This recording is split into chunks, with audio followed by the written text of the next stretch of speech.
അത് ചെയ്യാം. അതിനുശേഷം അത് മാറുന്നത് എങ്ങനെയാണ്? ആരുടെ കണ്ണാണോ തട്ടിയത് ആ വ്യക്തിയോട് കൈകളും കാലുകളും മുഖവും എല്ലാം കഴുകാൻ പറഞ്ഞു.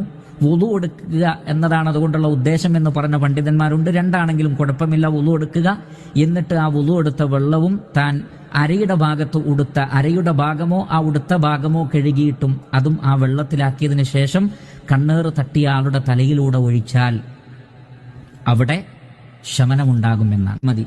പക്ഷെ ആ വെള്ളം കൊണ്ട് ആർക്കാണോ കണ്ണേറ് തട്ടിയത് അയാൾ കുളിക്കണം.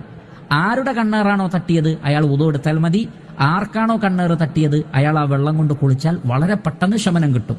ഇനി അതല്ലാത്ത ദിക്റുകളും മന്ത്രങ്ങളും ഖുർആനിലെ ആയത്തുകളും ഹദീസുകളും മറ്റ് ഹദീസുകളിൽ വന്ന അദ്കാറുകളും ദുആകളും എല്ലാം ചൊല്ലിക്കൊണ്ട് മന്ത്രിച്ചാലും ശിഫ ലഭിക്കുന്നതാണ്. പക്ഷേ ഈ വുളു എടുത്ത വെള്ളം കൊണ്ടുള്ള കുളി എന്നത് വളരെ പെട്ടെന്ന് ശിഫ ലഭിക്കുന്ന ഒരു കാര്യമാണ് എന്ന് മനസ്സിലാക്കുക.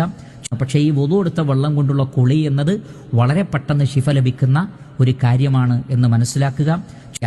നമുക്ക് കണ്ണേറ് പറ്റിയാൽ റുഖിയ ചെയ്യാം, മന്ത്രിക്കാം. ഇനി മന്ത്രിക്കാത്ത മറ്റൊരു വഴിയുണ്ട്.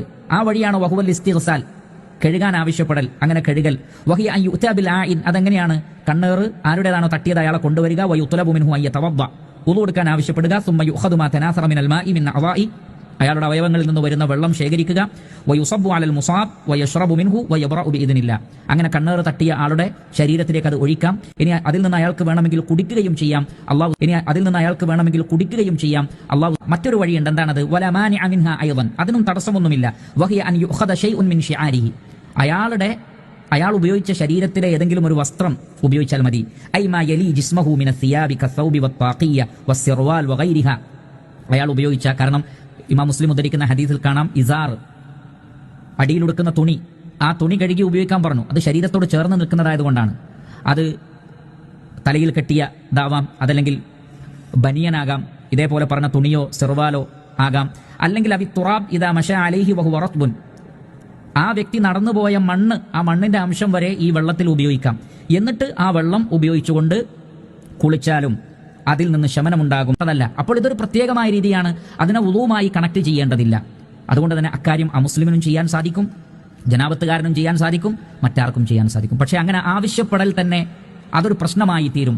അമുസ്ലിമീങ്ങളാണ്, അവർക്ക് അതിന്റെ കാര്യങ്ങളൊന്നും അറിയില്ല. അതല്ലെങ്കിൽ അവർ ഉപയോഗിച്ച വല്ലതും എടുക്കുക എന്ന് പറഞ്ഞാൽ അതും പ്രശ്നമായി തീരും. ഇനി മുസ്ലിമീങ്ങളിൽ തന്നെ ഇതിനെ സംബന്ധിച്ച് യാതൊരു അറിവില്ലാത്ത ആളുകൾക്കിടയിൽ ഈ കാര്യം പറഞ്ഞുകൊണ്ട് അവരോട് ആവശ്യപ്പെട്ടാൽ അവിടെ ഒരു പ്രശ്നമാവുമെങ്കിൽ നാം ആ പ്രശ്നത്തിന് നിൽക്കേണ്ടതില്ല. പിന്നെ എന്താണ്? കാരണം ഈ ഒരു മാർഗം മാത്രമല്ല, ഈ മാർഗം ഏറെ ഫലപ്രദമാണ് എന്ന് മാത്രം. അതിനപ്പുറത്ത് വേറെയും ഒരുപാട് മാർഗങ്ങളുണ്ട്. അല്ലാഹു സുബ്ഹാനഹു വ തആലയോട് പ്രാർത്ഥിക്കുക, അതേപോലെ തന്നെ ഡോക്ടർമാരുടെ ചികിത്സ തേടുക, അതേപോലെ തന്നെ ഇസ്ലാം അനുവദിച്ച മന്ത്രങ്ങളുണ്ട്. സൂറത്തുൽ ഫാത്തിഹ ഓതിക്കൊണ്ടും മറ്റു അധ്യായങ്ങളും ആയത്തുകളും അദ്കാറുകളും ഓതിക്കൊണ്ടുള്ള റുഖിയയുമുണ്ട്. അതെല്ലാം മാർഗങ്ങളാണ്. അപ്പോൾ ഒരുപാട് മാർഗമുണ്ട്, ഈ ഒരു മാർഗം മാത്രമല്ല. ഈ ഒരു മാർഗം കൂടുതൽ ഫലപ്രദമാണ് കണ്ണേറിന് എന്ന് മാത്രം.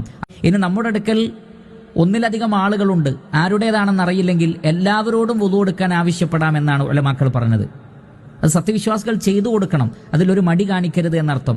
അപ്പോ മനഃപൂർവ്വം ഒരാളെ ഉപദ്രവിക്കാൻ വേണ്ടി, പണ്ട് കാലങ്ങളിലും ഇന്നും അങ്ങനെയുണ്ട് എന്നാണ് പറയപ്പെടുന്നത്, ഒരാളെ ഉപദ്രവിക്കാൻ വേണ്ടി ആളുകൾ മനസ്സിൽ നിശ്ചയിച്ച ചില പദങ്ങളൊക്കെ നോക്കി പ്രയോഗിച്ചാൽ അതിൽ ചിലത് ഫലിക്കുന്നു. അതൊരു ഉപദ്രവമാണ്. വുളു എടുത്ത വെള്ളം തലയിൽ കൂടി ഒഴിക്കുമ്പോൾ അതിൽ ഒരുപക്ഷെ വായ കൊപ്പിളിച്ച വെള്ളം ഉണ്ടാകുമല്ലോ. അപ്പം അത് നമ്മളുടെ തലയിൽ കൂടി എങ്ങനെയാണ് അത് ഒഴിക്കുക എന്നതാണ് ചോദിച്ചിട്ടുള്ളത്. ഇവിടെ രണ്ട് കാര്യങ്ങളാണ് എനിക്ക് ആ വിഷയത്തിൽ പറയാനുള്ളത്. അതിൻ്റെ ഒരു പോയിന്റായിട്ട് രണ്ട് കാര്യങ്ങളാണ് പറയാനുള്ളത്. ഒന്നാമത്തത്, വലിയ ഒരു ഉപദ്രവത്തെ തടയാൻ ഇതേപോലുള്ള ചെറിയ പ്രയാസങ്ങൾ നമുക്ക് തോന്നിയാലും അതല്ലേ ഖൈർ. കാരണം കണ്ണേറ് കൊണ്ടുണ്ടാകുന്ന രോഗം, പ്രയാസം എന്ന് പറഞ്ഞാൽ വളരെ വലുതാണ്.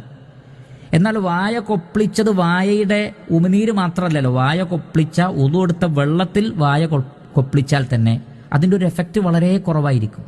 അത് തലയിലൂടെ ഒരു വട്ടം ഒഴിച്ചാൽ ഉണ്ടാകുന്ന പ്രയാസമാണോ നമുക്ക് വലുത്, അതല്ല നമ്മളിപ്പോൾ അനുഭവിക്കുന്ന പ്രയാസമാണോ? ശ്രദ്ധിക്കുക.